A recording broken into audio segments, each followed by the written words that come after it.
Como ya dijimos, dada una función f, cuyo dominio sería el dominio de la función, uno puede definir una nueva función, que es la función derivada, que puede estar definida en el mismo dominio o en un dominio más pequeño. En general, el dominio de la derivada es más pequeño o igual al dominio de la f. ¿Ya? ¿Y qué información lleva f' de x? Para cada x lleva como información la pendiente de la recta tangente al gráfico de la función en este punto, y este punto es x, f de x. ¿Se fijan? Este es el punto x, f de x, y la pendiente de esa recta es la derivada de la función en ese punto. Veamos algunos ejemplos de cálculos de derivada. El primer ejemplo es la función constante. Súper fácil. La función constante es una función así. ¿Cuál es la pendiente de la recta tangente? 0, por supuesto, es una recta horizontal. Entonces, si uno mira el cálculo acá, uno tendría f de x más h, que en este caso sería c, porque la función es constante. Y aquí tendría f de x, que también sería c. Y c menos c es 0, así que el límite es 0. Un ejemplo harto más interesante es cuando consideramos n natural y digamos además mayor que 0, porque n podría ser 0, depende como ustedes definan los naturales. ¿Ya? Ahora, ¿cuál es la derivada de x a la n? Bueno, para estudiar la derivada de x a la n, lo que uno tiene que hacer es estudiar x más h a la n menos x a la n partido por h. Y x más h a la n, afortunadamente, es algo que conocemos bien, por el teorema del binomio. Sí, pues claro, x más h a la n es una sumatoria que parte desde 0 y llega hasta n. El primer término es n sobre 0, ¿no? Acá. Y ese término queda simplemente x a la n. El segundo término resulta ser n sobre 1, que vale n, por xn menos 1 por h. Y de ahí, desde k igual 2 a n, aparecen estos términos generales, ¿cierto? Que están acá. ¿Ya? La suma, el binomio de Newton parte de k igual 0, pero yo individualicé los primeros dos. ¿Ya? Ok, ahora, es x más h a la n menos x a la n. ¿Se fijan que se cancela el x a la n? Entonces, este cálculo que tengo que hacer acá va a ser simplemente, el primer término va a ser nx n menos 1h, que es este que está acá, más, y fíjense que aquí voy a hacer, como este parte de k igual 2, el primero aquí es h cuadrado, después con k igual 3 es h cubo, uno puede factorizar h cuadrado, por eso se queda h a la k menos 2. Pero como k parte de 2, esto parte de 1, y siempre son potencias de h. ¿Se fijan? Entonces, ¿qué es lo que pasa? Como todo esto está dividido por h, este se cancela y ese se cancela. ¿Qué pasa cuando el límite se va a 0? Esto de aquí sobrevive, pero esto está multiplicado por h y se va todo este término. Y el término que sobrevive es n x a la n menos 1. La derivada de la potencia x a la n, si ustedes quieren, uno podría escribir así. xn derivado es n xn menos 1. ¿Qué les parece? Fácil de acordar. Simplemente es la potencia multiplicado por una potencia menos. Y eso sale de este análisis usando el binomio de Newton. Veamos otro ejemplo. Este ejemplo sería la función logaritmo de x. ¿Ya? ¿Qué pasa con la derivada del logaritmo de x? Veamos. Simplemente vamos a tomar, por supuesto, un x positivo. Entonces, tenemos que estudiar el límite cuando h se va a 0, ¿de quién? De logaritmo de x más h menos logaritmo de x partido por h. ¿Ya? Normalmente uno decía x sub 0 acá, pero no tenemos para qué decir x sub 0 si es un número fijo. X está fijo. Lo que se está moviendo es h. Bien, vamos a hacer lo siguiente.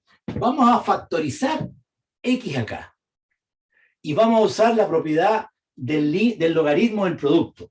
Entonces esto me va a quedar lo mismo que límite cuando h se va a 0, ¿de quién?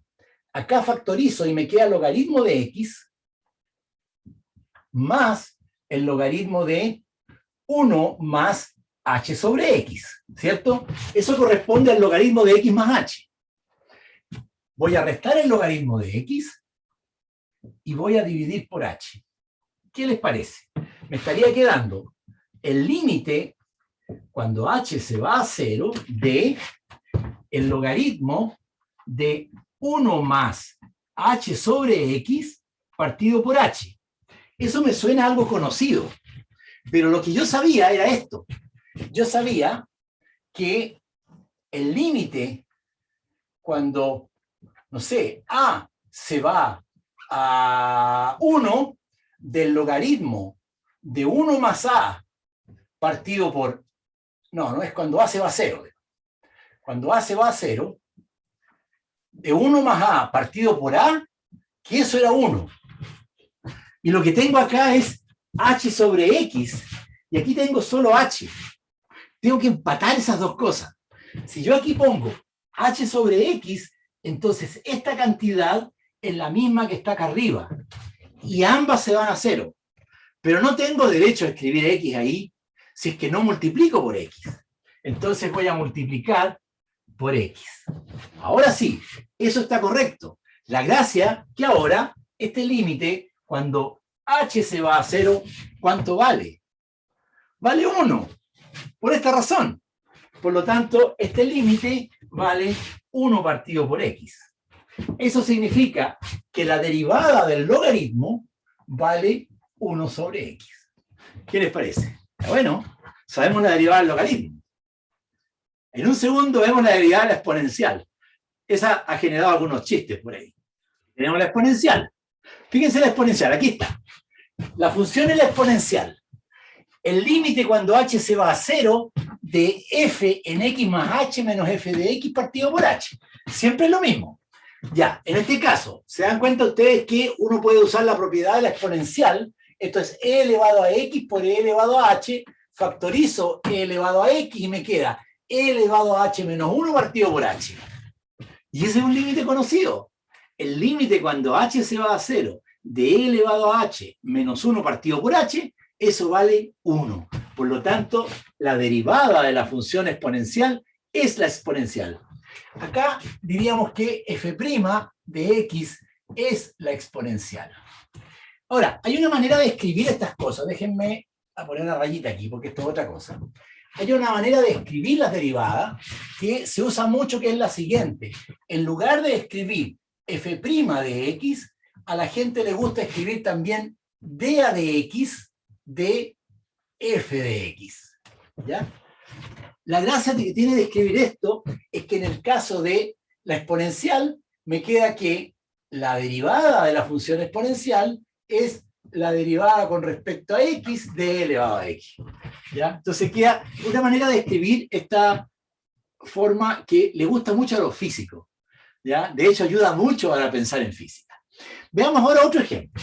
El siguiente ejemplo es la función x elevado a alfa. Con alfa, cualquier número real, y como alfa es cualquier número real, vamos a pedir que x sea positivo, ¿no? ¿Cierto? Porque a veces puede haber dificultad. Si alfa es negativo, en 0 tenemos problemas, y si alfa es un número real, un número impar o un número real cualquier irracional, no podemos hablar de la potencia elevada, de la potencia de un número negativo, ¿ya? Pero si es positivo no tenemos problema. Fíjense entonces, vamos a partir acá, el límite cuando h se va a 0, ¿no es cierto?, de x más h a la alfa menos x a la alfa partido por h. Siempre es f de x más h menos f de x. En este caso la función es x a la alfa. Y lo que vamos a hacer es factorizar x a la alfa. ¿Ya? Con eso, acá me va a quedar x, me va a quedar 1 más h partido por x, por eso que factoricé x a la alfa, y acá me queda un 1 porque factoricé el x a la alfa. Por lo tanto, me va a quedar x a la alfa. ¿Ya? Pero, en lugar de escribir h, voy a escribir h partido por x. Algo que ya hice con el logaritmo, ¿se acuerdan? Y entonces voy a sacar un x acá. Por lo tanto, este cociente me da origen a x a la alfa menos 1. ¿Ya? ¿Qué tal? Por otro lado, lo que me queda por calcular es esto. ¿Se fijan? Acá tengo h partido por x y h partido por x. Que sería lo mismo que calcular este límite. Y voy a calcular este límite utilizando cosas que ustedes saben, que lo que es justamente la definición de x a la alfa. ¿Cómo se define x a la alfa? X a la alfa se define como e elevado a alfa logaritmo de x. ¿Se acuerdan? Así es, e elevado a alfa logaritmo de x. Entonces aquí vamos a usar el logaritmo, la definición de 1 más alfa, más a elevado a alfa menos 1. Esto me va a quedar el límite, cuando a se va a 0, de e elevado a alfa logaritmo de 1 más a, ¿cierto? Menos e elevado a 0, pero déjenme dividir, y esto dividido por a, déjenme dejar aquí el a, y déjenme aquí dejar esta cantidad, que sería alfa logaritmo de 1 más a, ¿cierto? Si yo hago eso, acá tengo que escribir alfa logaritmo de 1 más a. ¿Se dan cuenta el truco? ¿Cuál es el truco? Es utilizar 2 veces ese límite que ya conocemos. Es este límite que voy a escribir aquí, ¿ya? Que es el límite de... O sea, son 2 límites los que vamos a utilizar. El primero es el logaritmo de 1 más a partido por a. Cuando el límite, cuando a se va a 0, eso vale 1. Y el otro, ¿se acuerdan el otro? El de la exponencial. El límite cuando a se va a 0 de e elevado a menos 1 partido por a. Esos 2 límites aparecen acá. Por un lado tengo este. ¿Se fijan? Menos 0 partido por alfa logaritmo de 1 más a. Alfa logaritmo de 1 más a se va a 0. Así que corresponde a este límite. Y este límite va a ser 1. Esto converge a 1. Por otro lado, tengo alfa, que simplemente este mismo término, por logaritmo de 1 más a partido por a. Ese corresponde a este límite. Perdón, este era el que correspondía a este. Corresponde a este límite, y eso me queda, si separo estos dos, esto converge a 1, y a dónde converge el producto total. Va a converger a 1 por alfa por 1, y eso es alfa. Y ese es el límite que yo estaba buscando, que era el límite de 1 más a elevado a alfa menos 1 partido por a. Con esto completamos el cálculo. ¿Se acuerdan? Veníamos calculando este límite aquí, esta cantidad nos quedó, y este límite fue el que acabamos de calcular, y el resultado sería simplemente alfa, que es este límite, por x a la alfa menos 1. ¿Qué les parece? ¿Se parece al que habíamos encontrado de la potencia? Claro que sí. ¿Ya? Si es que f de x es x elevado a alfa, ¿cuánto vale x elevado a alfa? ¿Cuánto vale f' de x? Simplemente alfa x a la alfa menos 1. Esto lo podemos aplicar a, a menos k, y obtenemos la derivada de x a la menos k como menos k x a la k más 1, y lo podemos aplicar a una potencia cualquiera, digo, una raíz cualquiera, y nos queda ese cálculo que está ahí. Y con eso tenemos todas las derivadas de las potencias. Ahora, en rigor, en estos dos casos, dependiendo de quién sea el k, podemos tomar x negativo o no, ¿ya? Pero el cálculo es exactamente igual. Con esto completamos algunos de los cálculos que nos interesan. Todavía nos está quedando pendiente la derivada de la función seno y coseno. Y terminamos esta serie de derivadas, de cálculos de derivadas, con la derivada de la función coseno. Fíjense ustedes que acá tenemos la derivada del coseno. El cálculo que hay que hacer es el límite cuando h se va a 0 de coseno de x más h menos coseno de x partido por h. Coseno de x más h, ¿no es cierto? Ese es un cálculo que sabemos hacer hace tiempo. Coseno de la suma. Es coseno coseno menos seno seno. Entonces queda coseno de x por coseno de h, menos seno de x seno de h, menos coseno de x, menos coseno de x acá, partido por h. Si juntamos un poquito las cosas, factorizamos coseno de x acá y aquí, y nos queda coseno de h menos 1 partido por h. Y aquí simplemente dejamos seno de x, seno de h partido por h. Esos dos son límites trigonométricos conocidos, ¿ya? El coseno de h menos 1 partido por h es 0, porque en realidad partido por h cuadrado da como resultado un medio. Por lo tanto, partido por h, obviamente que el límite es 0. ¿Ya? Y el otro que está acá es 1. Así que esto es coseno de x por 0 menos seno de x por 1, y queda algo bien bonito, que la derivada de coseno es menos seno de x. Y la derivada de seno, ese es un cálculo que ustedes pueden hacer, es igual a coseno. Este dice cosas simpáticas, como que el seno y el coseno tienen derivadas que se van como intercalando. Muy bien. Con esto terminamos el cálculo de derivadas. Voy a hacer un resumen ahora de todas las derivadas que calculamos. Estas son todas las derivadas que calculamos. En primer lugar, la función constante tiene derivada 0, naturalmente.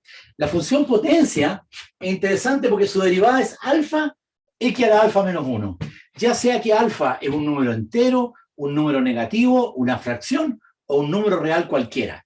Aquí habrá que tomar en cuenta que en algunos casos x puede ser positivo o negativo, y otras veces solo puede ser positivo, depende del valor de alfa. Pero la derivada, cada vez que se puede calcular porque la función existe, es esa.